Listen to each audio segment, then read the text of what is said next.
하나님의 현존은 여러분이 믿든 믿지 않든, 여러분이 느끼든 느끼지 못하든 항상 여러분과 함께 하십니다. 그분의 현존을 기억하면서 잠시 묵상하도록 하겠습니다.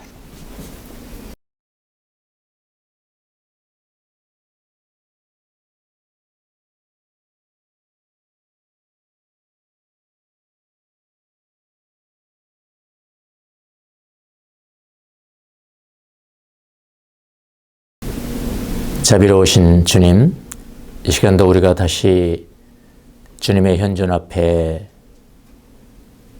믿음을 가지고 섰습니다. 이 시간을 통해서 주님 우리에게 말씀하시고 우리를 긍휼히 여겨주시고 우리의 심령을 만져주시기를 간절히 구합니다. 이 시간의 말씀을 통해서 우리의 굳어진 마음이 녹아지며 억눌린 마음이 자유함을 얻는 귀한 시간이 될 수 있도록 은혜를 베풀어 주옵소서.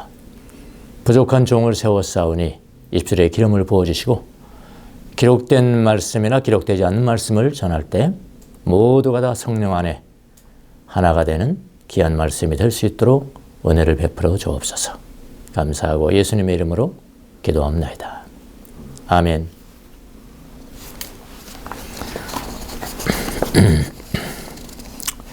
여러분, 우리가 건강한 교회를 갖는다는 거, 건강한 교회를 이룬다는 것은 참 로망이죠. 우리 믿는 사람들의 로망입니다. 예. 근데 이제 건강한 교회를 본받으려면은 어떤 교회를 우리가 제일 먼저 연구를 해야 될까요? 예. 예, 초대교회. 예. 초대교회의 교회가 어떤 모습이었는가를 연구하는 것이 아주 중요합니다. 왜냐하면 가장 오래된 교회니까요. 가장 오래된 교회가 있었는데 그걸 또 닮아가고 2000년이 되어 왔잖아요.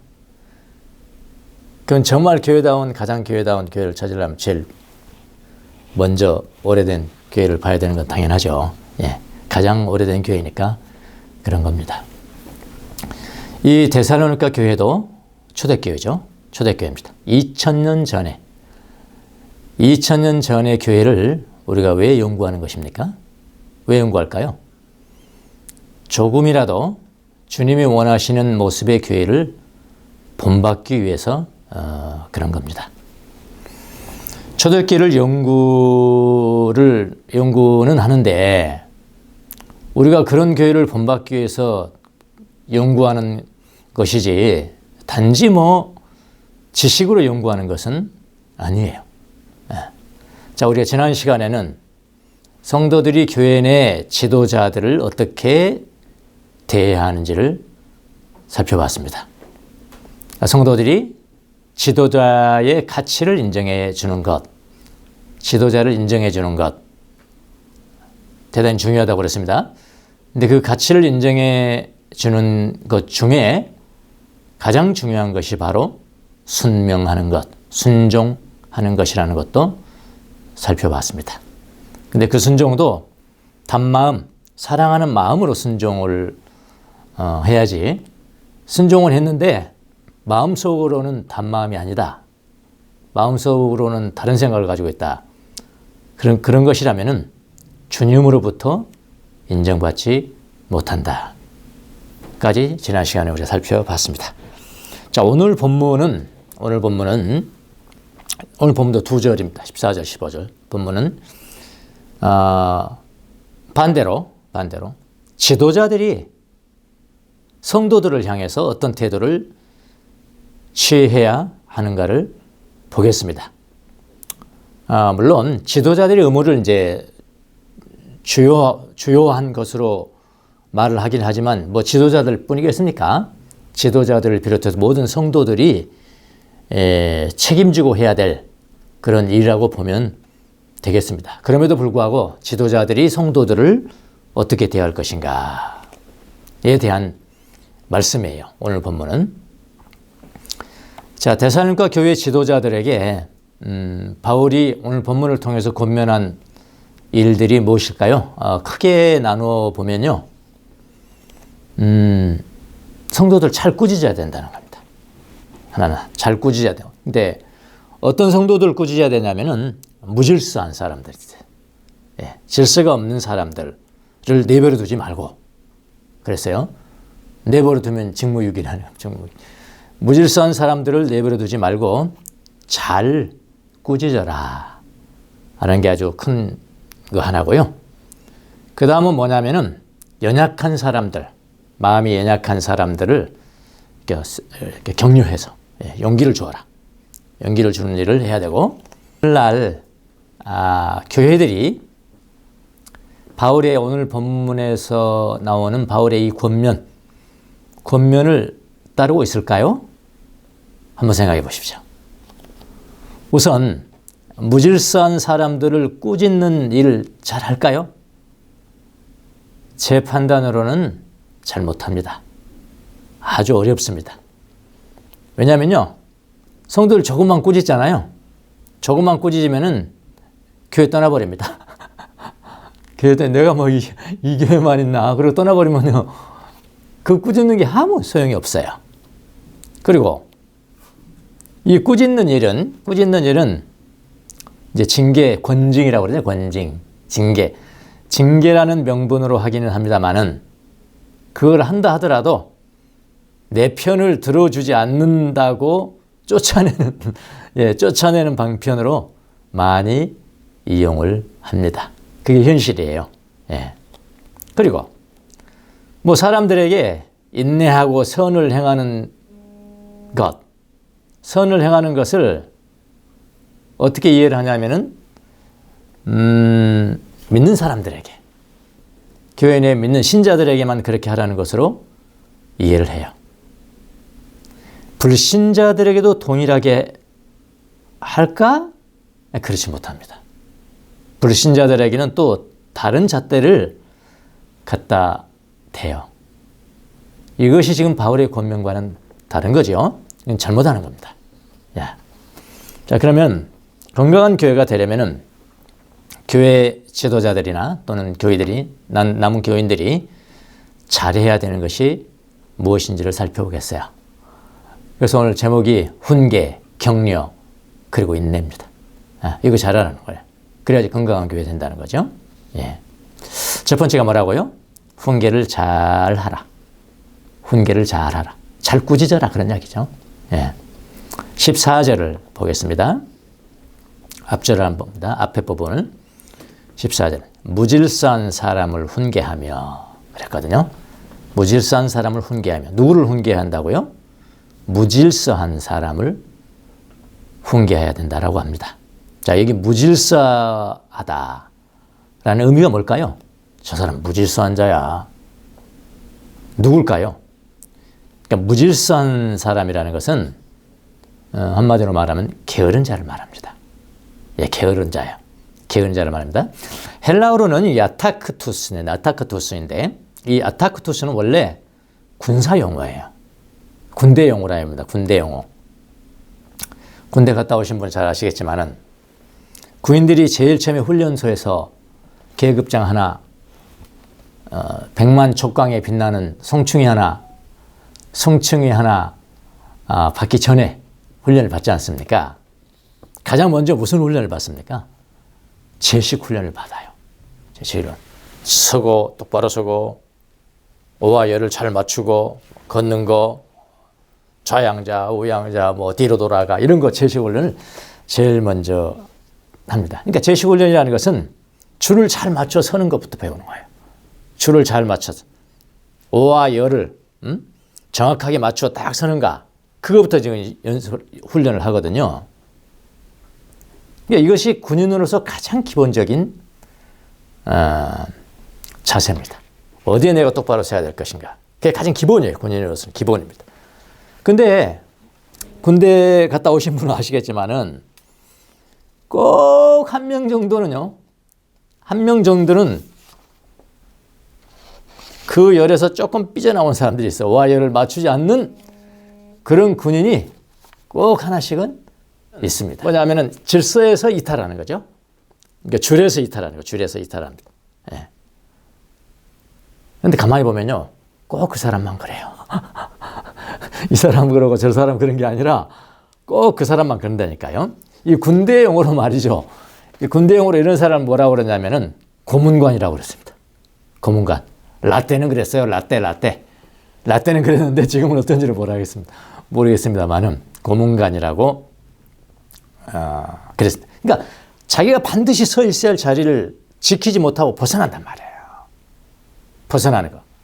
이걸 뭐라고요? 아타쿠투스. 그래서 이 단어가 게으름이라는 뜻이 된 거예요. 그래서요.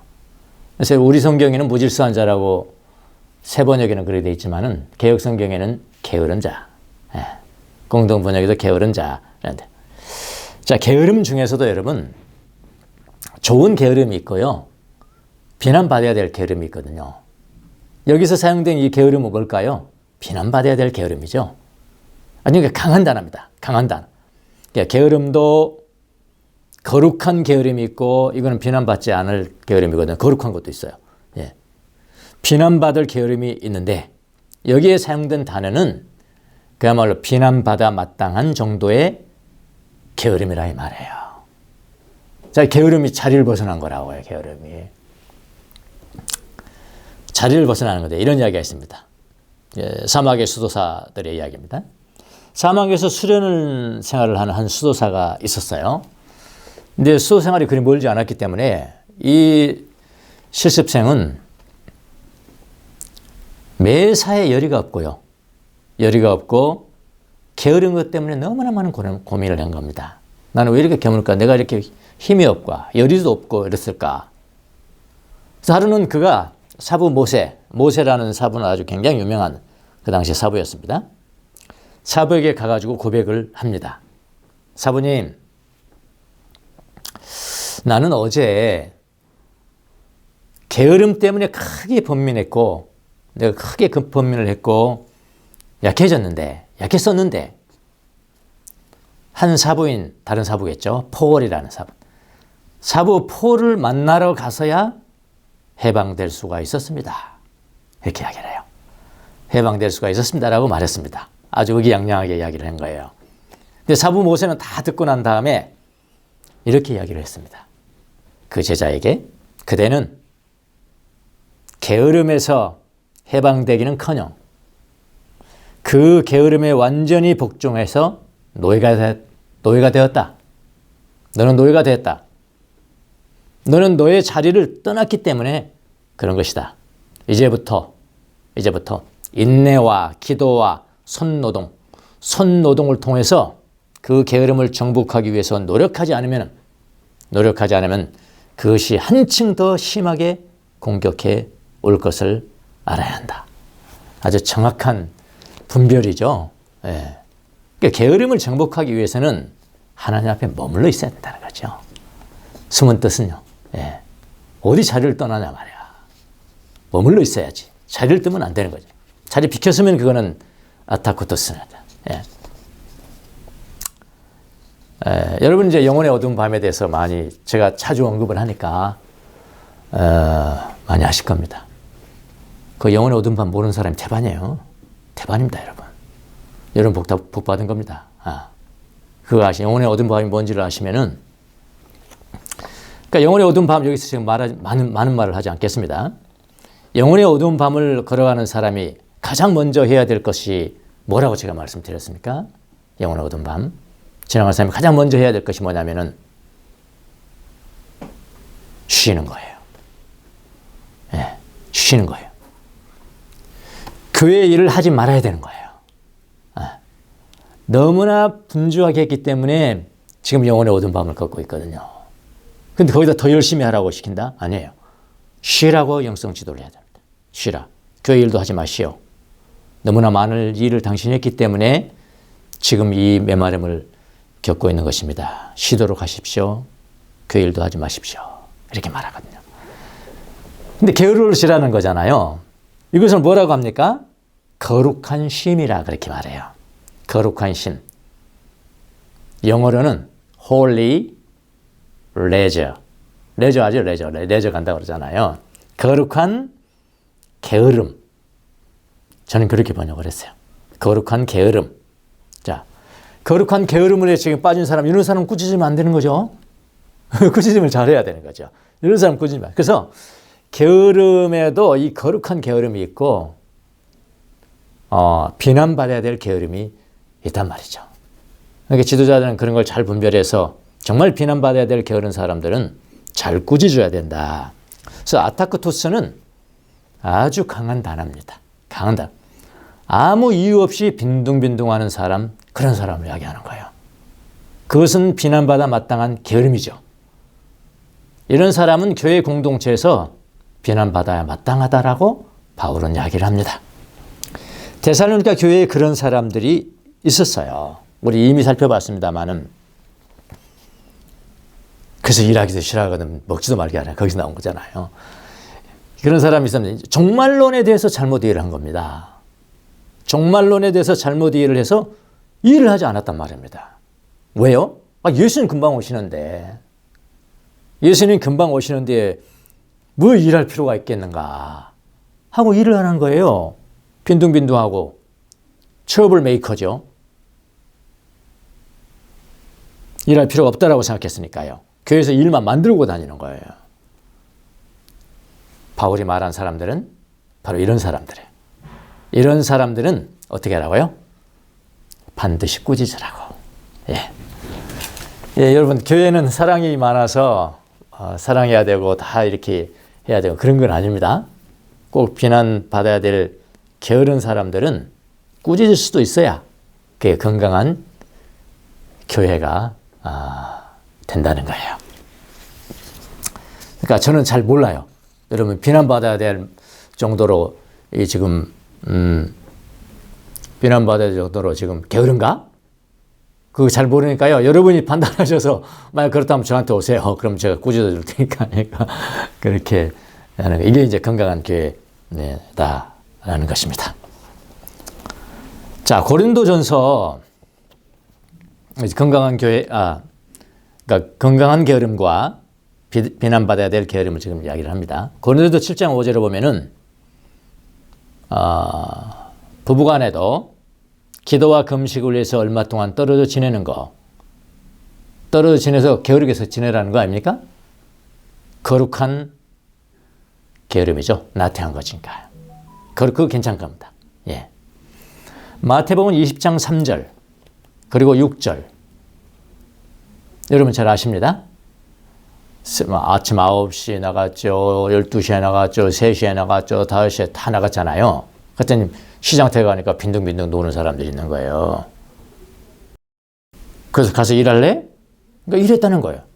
9시짜리도 일하고 12시, 3시, 5시도 다 일했다는 겁니다. 일할 곳이 없어서 빈둥대는 사람들을 일하도록 만드는 장면이잖아요. 이것도 비난받을 나태함은 아니죠. 지금 일할 자리가 없어요. 일할 자리가 마땅치 않아서 하지 못하는 경우도 있는데 이런 경우까지 또 꾸짖으면 안 되는 거잖아요. 상처받잖아요. 그러니까 이걸 잘 분별해서 하셔야 돼요. 아타크토스는 아주 강한 단어입니다. 아무 이유 없이 빈둥빈둥하는 사람이에요. 이것이 비난받아 마땅한 게으름입니다. 이런 사람은 교회 공동체에서 비난을 받아야 된다는 겁니다. 예. 그래서 아까 종말론적으로 잘못된 이런 사람들은 비난 받아야 된다. 자, 첫 번째 단어가 꾸짖는, 잘 꾸짖어라. 또 두 번째, 교회 내에서 손을 좀 봐줘야 될 사람이 누굽니까? 마음이 약한 사람을 격려해야 된다라고 이야기하네요. 14절 또 보겠습니다. 두 번째, 마음이 약한 사람을 격려하고, 마음이 약한 사람을 격려하고 그렇게 했죠. 그러니까 마음이 약한 사람이 누구일까요? 마음이 약한 사람, 그러니까 소심한 사람 그렇게 이야기하죠. 소심해요. 용기가 부족한 사람들이죠. 태어난 사람부터 용기가 부족한 사람이죠. 자연적으로 용기가 부족한 사람들입니다. 또 구체적으로 이야기하면 어떤 특별한 환경에 처했다는 이유 때문에 심히 낙심하는 사람들이 있어요. 심히 낙심하고 낙담하고. 예를 들어서 재림 전에, 예수님이 오시기 전에, 파루시아 전에 사랑하는 사람이 죽었어요. 사랑하는 사람이 죽었다는 이유 때문에 유난히 낙심을 했습니다. 그냥 슬퍼하는 정도가 아니고요. 삶이 무너내려질 정도로 낙심을 하는 거예요. 누가요? 데살로니가 교인 중에. 그게 바로 4장 13절 이하의 말씀이잖아요. 그럼 뭐 삶이 무너질 정도로 낙심을 하는 거예요. 이게 마음이 약한 사람이잖아요. 예. 소심한 사람. 자, 우리들 곁에도요, 특별히 용기가 없고 낙심하는 사람들이 있습니다. 예를 들어 가족 중에 누가 사망을 했습니다. 슬퍼하는 건 괜찮습니다. 근데 너무나 낙담을 합니다. 낙심을 하고 일상적인 삶을 영위할 수가 없어요. 일상적인 삶을 영위할 수 없을 정도로 낙담함. 그래서 어떤 사람은 자기 목숨을 스스로 끊죠. 아내가 먼저 죽고 남편이 먼저 죽었다고 그냥 자기도 못 살고 그냥 하는 사람들 옆에서 보지 않습니까?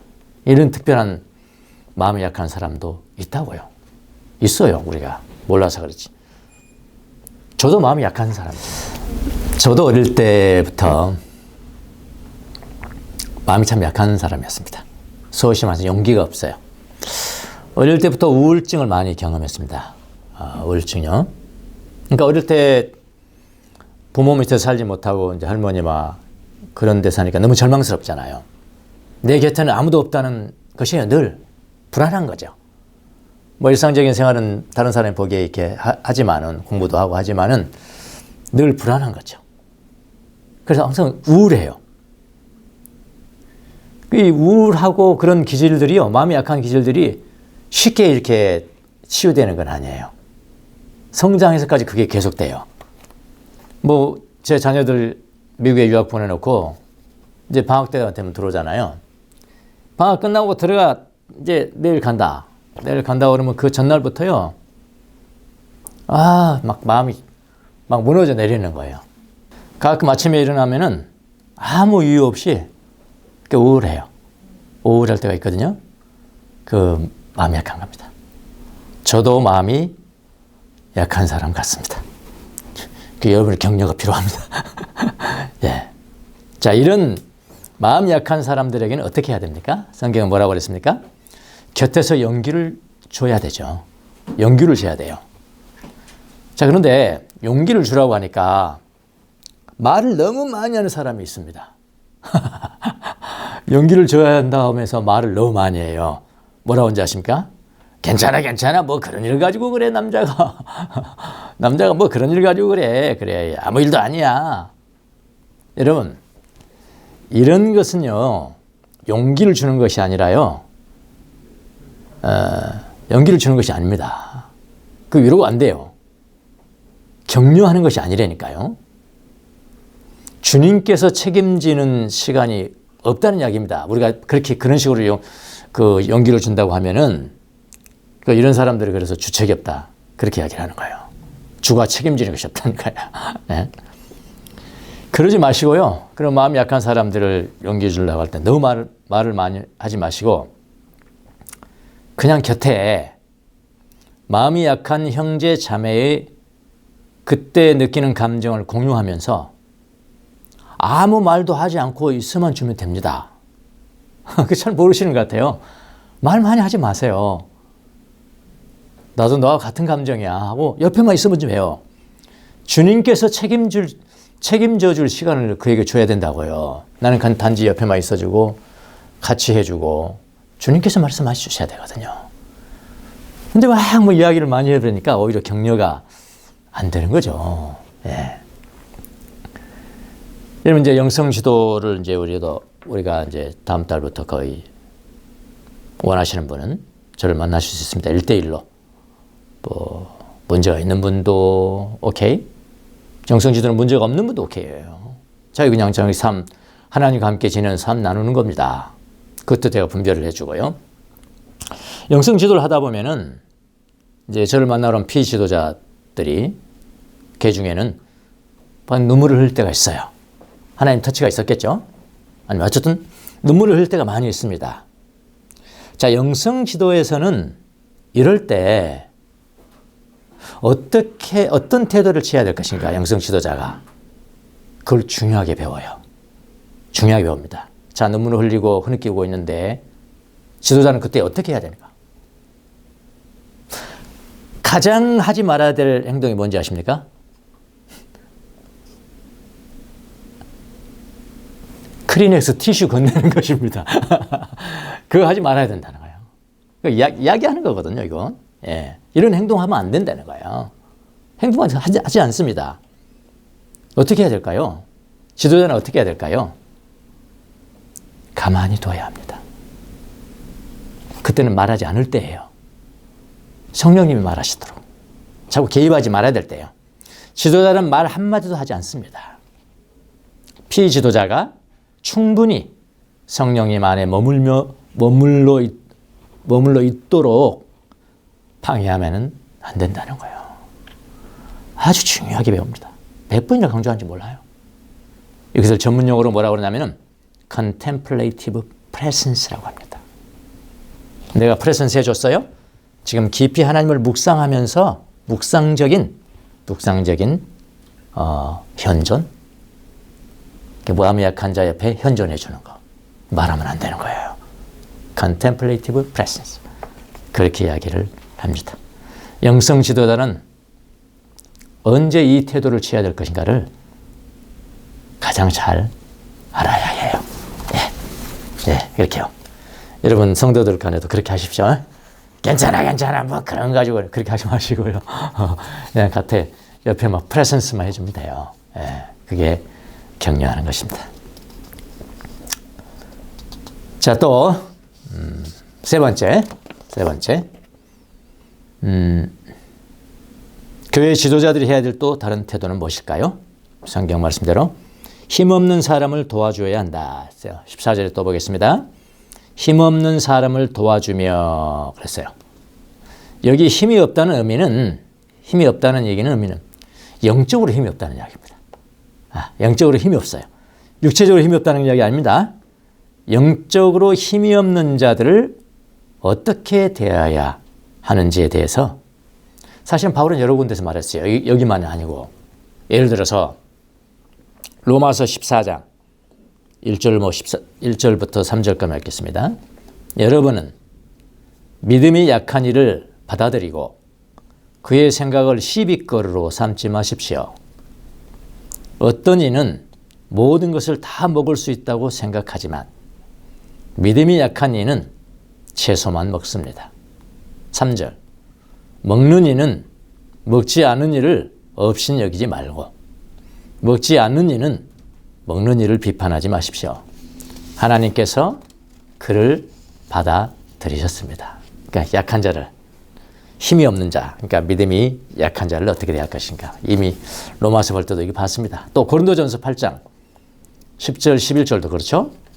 어떤 약한 사람이 지식을 가진 여러분 가운데 누가 우상의 신당에 앉아서 먹는 것을 보면 그 양심에 용기가 생겨서 그를 본떠서 우상에 바친 고기를 먹게 되지 않겠습니까? 그러면 그 약한 신도는 여러분의 지식 때문에 망합니다. 그리스도는 그 약한 신도를 위해서도 죽으셨습니다. 그렇게요. 힘이 없는, 영적으로 힘이 없는 사람을 어떻게 해야 되는가. 성경에 우리가 잘 보여주고 있습니다. 그러니까 약한 사람들은 그들이 혼자 있는 것이 아니라 우리 신앙이 더 강한 사람들도 함께 있다는 것을 꼭 느낄 필요가 있습니다. 그래서 강한 자들이 그들을 붙잡아 줘야 합니다. 자, 이것도 이제 건강한 교회의 특징들이에요. 쉽게 말하면 건강한 교회의 특징. 또 마지막으로 하나만 더 보겠습니다.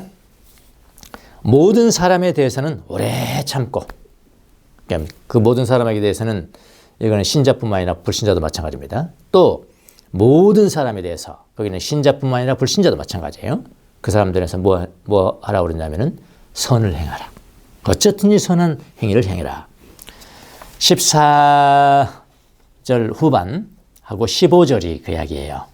후반부에 보면은 모든 사람들에 대해서 오래 참으십시오. 15절 아무도 악으로 악을 갚지 말고 도리어 서로에게 모든 사람에게 항상 좋은 일을 하려고 애쓰십시오. 자, 무질서한 사람에게는 꾸짖고요. 마음이 약한 자에게는 격려해야 하고요. 영적으로 힘이 없는 사람들은 붙잡아줘야 되고요. 그러나 모든 사람들에 대해서는 오래 참아야 하고요.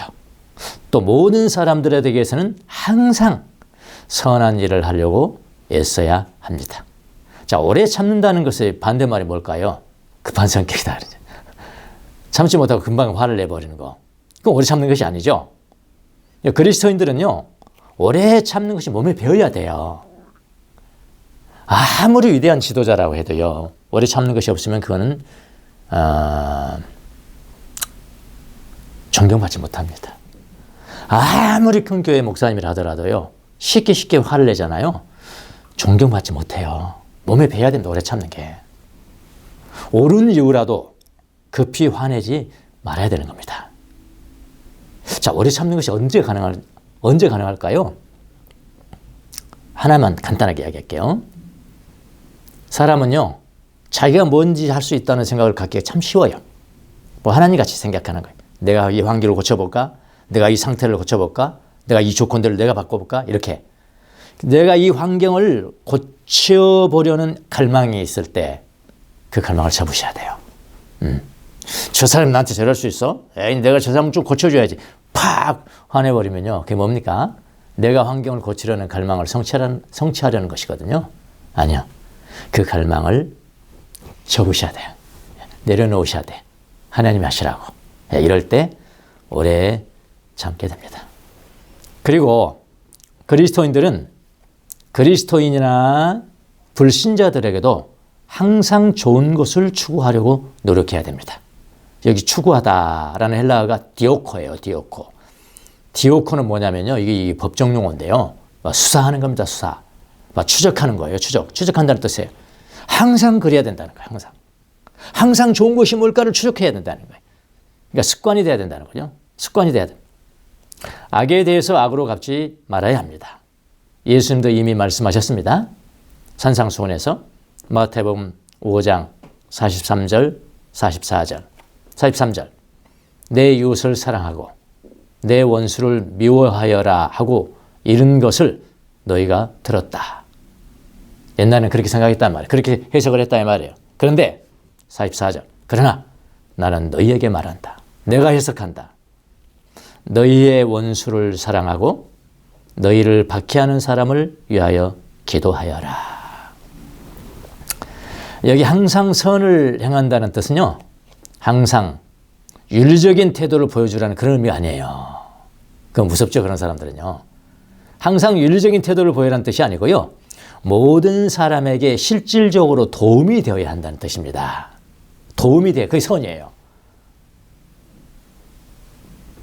불신자에게도 어쨌든 간에 도움이 되는 일을 행해야 된다는 것이에요. 여러분, 그 비유가 선한 사마리아인의 비유 아닙니까? 그러니까 선한 사마리아인이 되어야 된다는 뜻이에요. 항상 선을 행하는 일에는 신앙인과 불신앙인 사이의 편견이 없어야 된다는 그런 뜻입니다. 자, 다 됐습니다. 바울이 건강한 교회가 되기 위해서 아주 어려운 것을 지금 요구하고 있습니까? 난 지극히 평범하고 상식적인 거라고 생각합니다. 누구나 할 수 있는 일을 요구하는 거예요. 무질서한 사람을 훈계해야 됩니다.